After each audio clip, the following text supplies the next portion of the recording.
Hey guys, it's Dr. Argie here. Welcome to Work It Out Wednesdays. This week, we're kicking off Courageous Conversation Connect series, and I am just so excited that we finally got here with you. We hope that you're going to join our journey as a part of our crew. As I said on Monday, crew stands for Connecting Relationships for Epic Wins. Let me say that again. Connecting relationships for epic wins. So welcome to Work It Out Wednesdays. A lot of you guys, I don't know if you know, many of you know me already. I'm Dr. Argie. I am the founder and CEO of Faith Inc. That stands for Family and Individual Therapeutic Healing, where we do a lot of healing here, and we believe in healing families one relationship at a time. I'm also the co-founder and executive director and CEO of Connections Matter LLC with my lovely husband, Morgan E. Wilson Jr., where we focus on transforming relationships one courageous conversation at a time. So I had asked all of you on Monday when we were doing our Mindful Mondays, we were kicking that off talking about combating the issues around sexual abuse and assault as it relates to the Me Too era. And we talked a whole lot about the issues that we dealt with related to sexual assault and how we can eradicate this. I had said that I asked many of you to just move into Testimonial Tuesdays, where you gave your testimony in addition to asking questions about our conversation on Monday, because I wanted us to have this journey together. I told you before that I'm a survivor, and so this topic is really, really important to me. And here we are at Work It Out Wednesdays, where I said we were going to do what? Work it out. So I want to see who's on. I had asked many people to sign on, and I say Patricia Myrick is on. Hey, Patricia, how are you? I want to find out who else is in. Come on, we're going to have, as we said, a dialogue, not a monologue. And so Patricia's on, a few other people will be on, but we're going to kick this off in Work It Out Wednesdays. One of our first questions that came in yesterday in our Testimonial Tuesdays. The question was, my boss is trying to hit on me.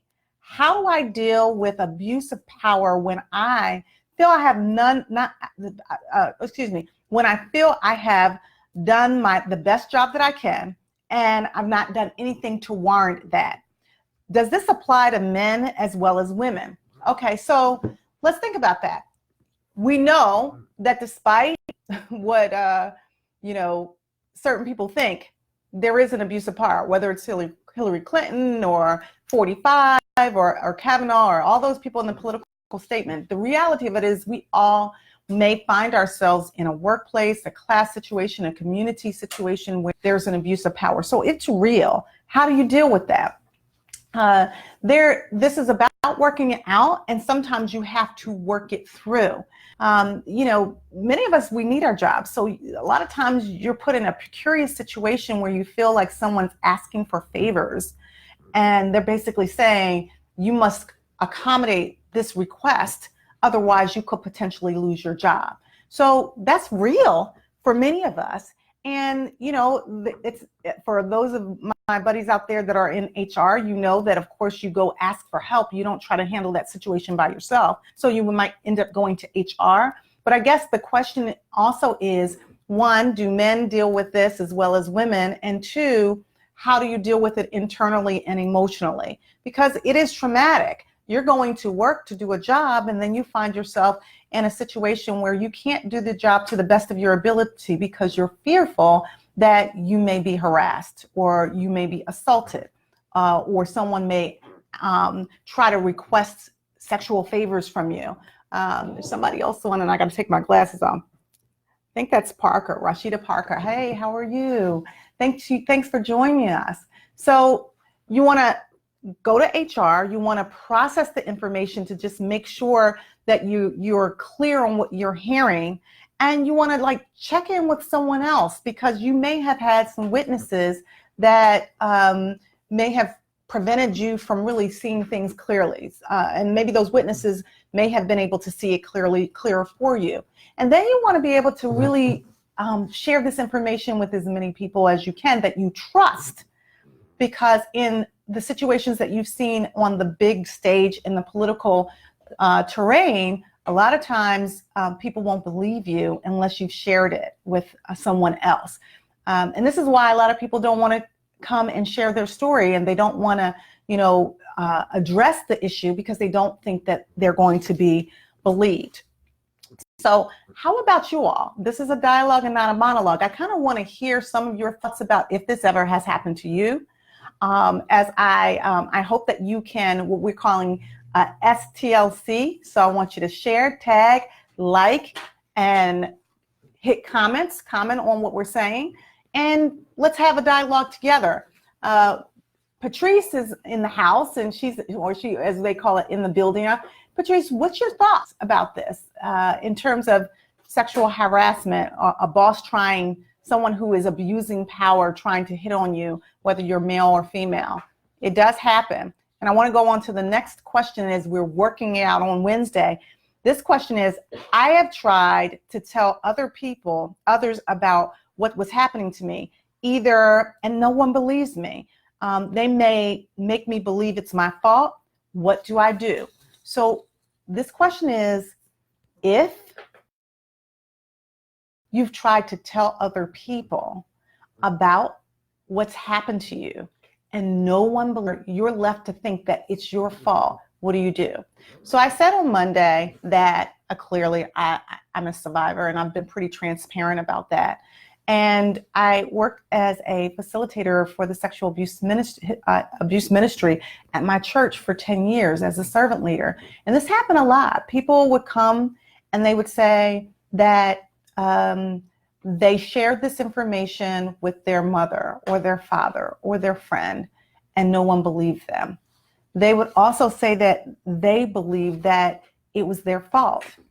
And if you're walking around with the guilt and the shame and the embarrassment, thinking that it's your fault, that maybe you should have left that party when your friends left the party, or maybe you shouldn't have worn what you wore, or maybe you should have known the signs of a date rape scenario. I would say to anybody listening, number one, it's never your fault. It's not your fault. Now, this is what I would say is that, and I coined this term, secondary perpetrator. What that means is that the person who abused you, that's on them. They've got to do their healing work too. And there is work out there for perpetrators, because if they don't do their healing work, then they will reoffend. However, for the person who's been victimized or abused, who's thinking that this is their fault, it's really, really important that you don't become your own secondary perpetrator. And what do I mean by that? That sometimes the person who abused us is gone. They may be deceased. They may have moved on. They may never even remember, because the violator can never really remember, whereas the person who's been victimized can never forget. So a perpetrator, oftentimes we then hold on to responsibility that has never been ours to hold on to in the first place. So we begin the process of blaming ourselves and shaming ourselves and, to ourselves. I called it Monday night, the stinking thinking, where, all of a sudden you're not really, all of the words of affirmation have gone from you. And when you wake up, all of you've got is negative things to say about yourself in your own head. That's a secondary perpetrator. And what we want to do is we want to combat that by learning how to love ourselves, learning how to be kind to ourselves, learning that, quite frankly, the relationship or the interaction that you had with that person, because it wasn't a relationship, that you had with the person who abused you, that person had some challenges of their own, but that was not your fault. You're not responsible for somebody else's actions who harmed you. You didn't desire it, you didn't deserve it, and you certainly didn't bring it on to yourself. So you've got to give yourself a break, give yourself permission to heal, work on your own forgiveness, which we're going to talk about, and then figure out a way to let go of that responsibility of thinking that it's your fault. Listen, I'm going to take a little bit of a station break and talk about the master classes that I'm going to be doing. So if those of you are interested in master classes, We're going to be talking about that in the Courageous Conversations Connect series as well. We're going to be doing master classes with women, single women. We're going to do entrepreneurs. We're absolutely going to do some master classes with around relationships, and that's all kinds of relationships: parent relationships, love relationships, intimate relationships, even relationships with your friends. And certainly we're going to be talking about how do we maintain this elusive work-life balance that many of us find difficult to maintain. So listen, I want you to do me a favor. I want you to sign on, share this information. We're calling it STLC. I want you to share, tag, like, and comment on all of what we're talking about so that we can pass this information on. This is really important information, and many times we think about courageous conversations, and why we say they connect is because fundamentally, most of us don't want to have this courageous conversation. We don't really want to talk about the pink elephant in the room. And in this particular case, for Work It Out Wednesdays, the pink elephant in the room is how do we combat sexual abuse and sexual assault in anywhere in the world, quite frankly. It happens in our neighborhoods. This is not a condition that happens abroad in other countries. It's happening in our communities, next door to us, in our church communities, in our schools. You got to be really, really careful about who you share, who you allow to be connected with your children, and who you share your connections with. So we're going to get to our third question that came in on the Testimonial Tuesdays. The question is, what if I am in a situation where the person who victimized me is in my physical space, workplace, family, church? How do I respond if I'm not sure what to say or how to act if I'm facing the person who abused me? Well, that's a good question. That is an excellent question because it happens too often. Did you know that many children who are abused end up being abused by people that they know? And then they don't share that information. Then subsequently, no one in the family knows. And then they find themselves having to be in the situation again because they're at a family barbecue or they're at a ritual and they're connected, or they're going to church, or they're at faith-based communities or their schools, and they're in connection with the person who they already know and that person that has victimized them. So what do you do in a situation? Well, that's where our spiritual connection helps out, because these are really difficult situations to be in. In my survivors group that I was a servant leader, sexual abuse survivors group, we called it SAS, or Sacred Sanctuary. One of the things that we would say is that you need to partner with someone who can support you in this journey.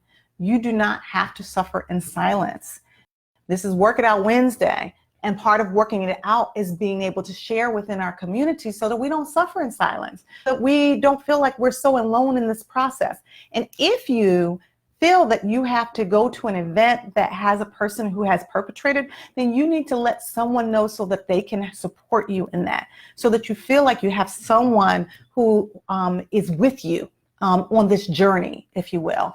The other thing that I would say is that you don't have to confront the person, and that's a question that many people have. Do you have to confront them? No, you don't. That's a personal decision as to whether or not you confront the person or not. What I like to say is have the conversation with someone you trust to process this out with regards to what do you want to gain out of the confrontation. Because when you confront something, it doesn't have to be a confrontation, but it could turn into one. So what do you want to get out of that? Do you want that person to say, I'm sorry? Do you want that person to say they should have never done it?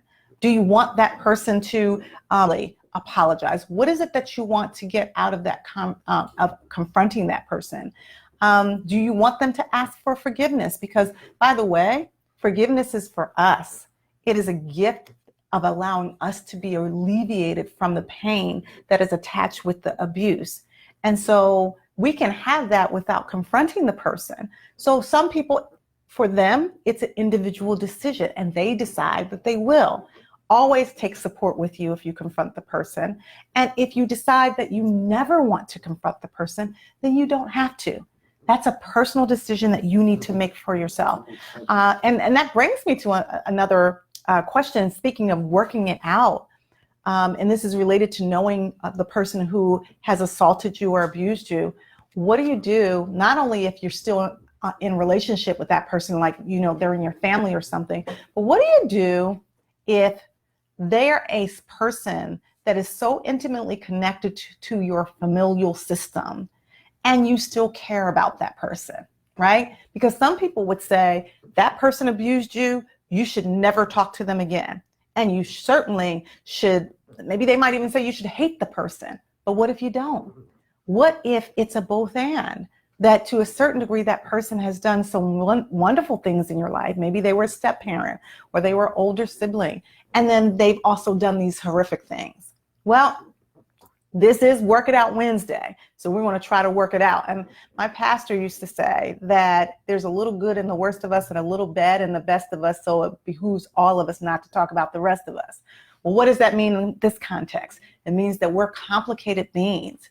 And so I encourage people to really process out the complexity of those emotions that you have, because you don't have to have just one emotion for a person. You could have a multiple levels of emotions: hurt, pain, love, care, affirmation or adoration. And also you can be very angry with that person for what they've done. So that's where a therapist, a spiritual advisor, a partner, accountability partner, that's where they come in to really help you to deal with that. So that takes us to, this is Work It Out Wednesdays, our fourth testimony that came yesterday on Testimonial Tuesdays.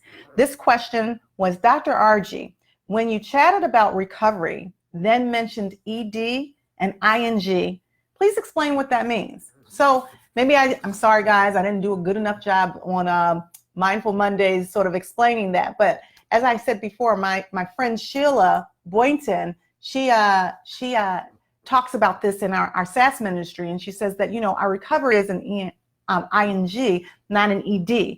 And really what that means is that sometimes we just want something to be over.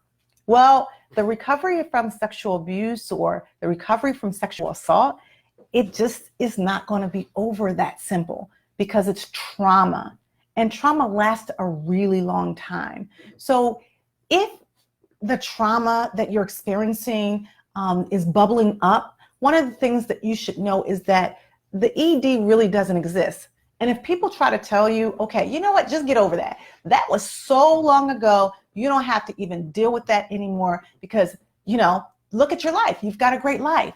What you can say to them is that, this probably is going to bubble up again, or I'm going to get triggered and I need to work on myself so that I'm not as charged as I once was. But as far as me feeling as if it's just completely over, I am recovered, I am cured, and it no longer will affect me. Well, you saw what happened in the hearings for Supreme Court Justice. Dr. Ford talked about this happening many, many years ago, and that she still had to, felt but that it happened yesterday. There's Chris. Hey, Chris just joined too. Chris Terry Williams, thanks for joining. I want to hear from you all. I want you to share this information. I want you to like it, tag it, and comment. But I also want to hear from you in this dialogue on Work It Out Wednesday. If this has ever happened to you, if it's ever happened to a friend of yours, if you have a question about that, because the trauma is very long lasting. But what does ING mean? What does recovery mean? It means that we're actively working on our recovery process and our healing process, so much so that we're getting better and better along the way. What we don't want is the shame, the guilt, the embarrassment, the unforgiveness. We don't want those things to manifest in such a way that we cannot live our best lives and we cannot be the best versions of ourselves. Chris says, thank you. Good to be here. Thank you for being here. Do you want questions from the crew? Yes, I do. I do My crew is saying, do I want questions from the crew? I've got one more question, and I want to wait until the very end because we've got about 10 more minutes in Work It Out Wednesdays. But yeah, I want to hear from our crew as well. I want to hear from you. You are our crew too, which stands for Connecting Relationships for Wins. And I want to hear from our crew. So guys, what are your thoughts? I'm going to go to Tiffany over there because she's I'm going to put her on the spot here since she's back to our crew today. So should I change the way that I dress to like prevent sexual assault? So that's a good question. Tiffany asks, should I change the way that I dress to prevent sexual assault? And that would be for male or females, but we know that, males and females are objectified in different ways. So that's a great question, Tiffany. I would say that we need to be careful, clearly, how we dress at times, depending on what the occasion is and where we're going. But what I would also say is nothing that you put on your body dictates that someone should assault you or touch your body unwarrantedly so for any reason. It doesn't matter. That is an unreasonable excuse that someone says, well, because you dressed a certain way, then I couldn't help myself. Keep your hands to yourself. That's what you need to do. Everybody needs to keep their hands to themselves, and no one gets to touch you without permission and think that it's okay. Quite frankly, people don't get to say whatever they want to say out of their mouths without permission.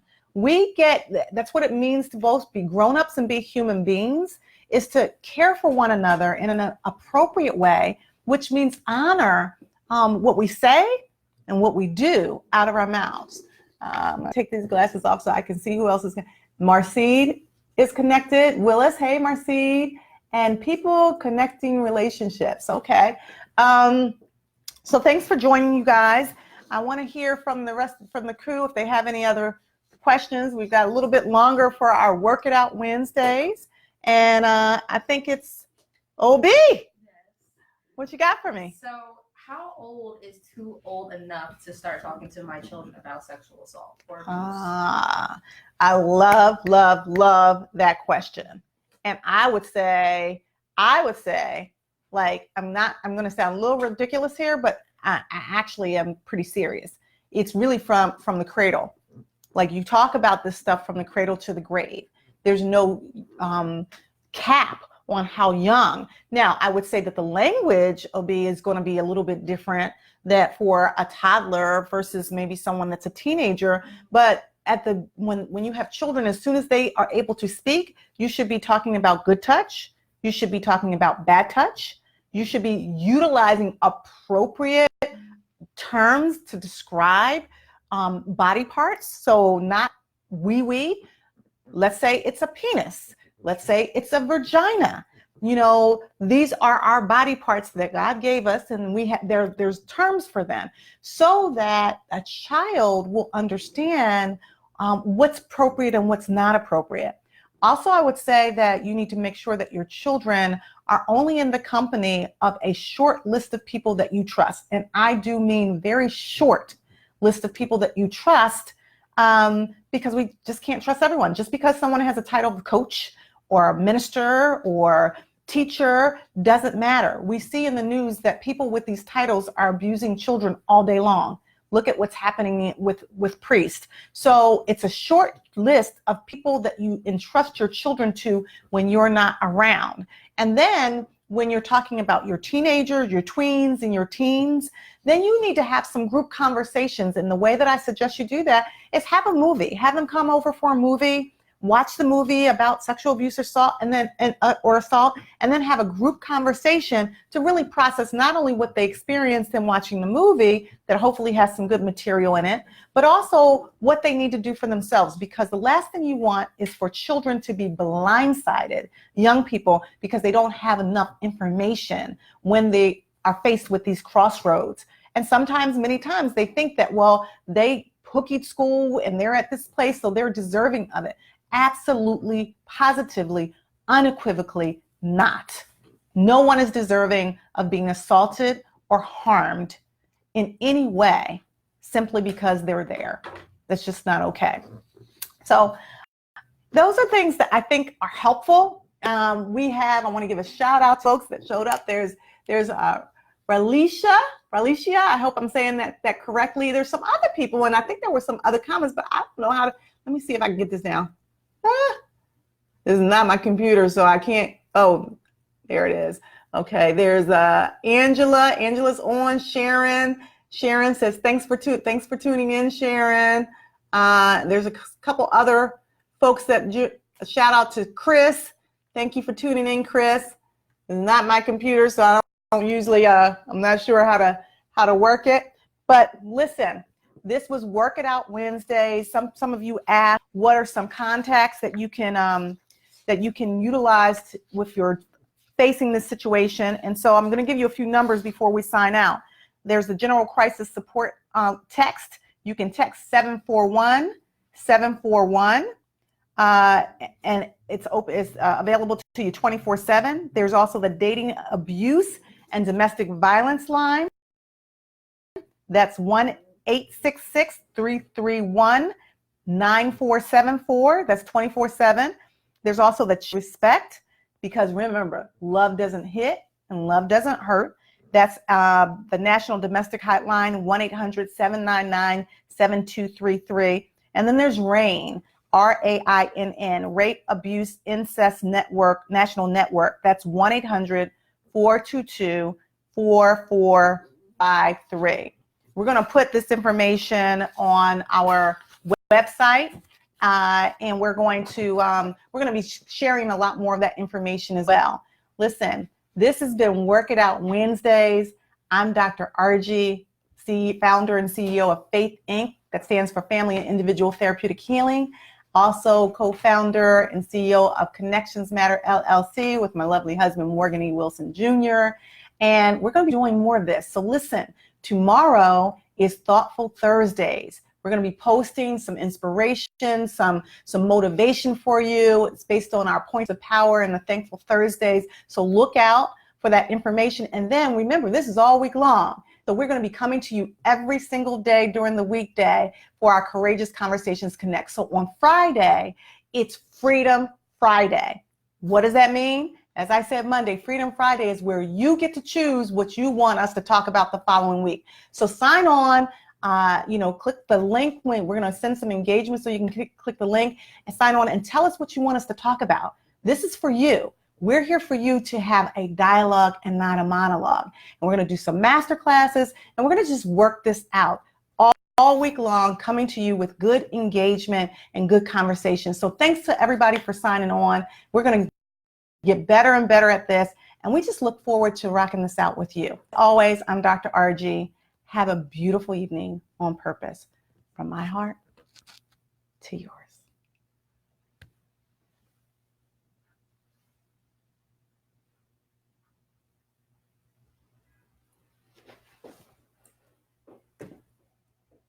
It won't do it. I don't know. Yes, delayed.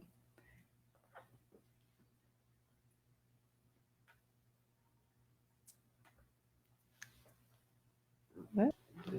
Is it exit? And Morgan knows how to use his computer. It's not doing it.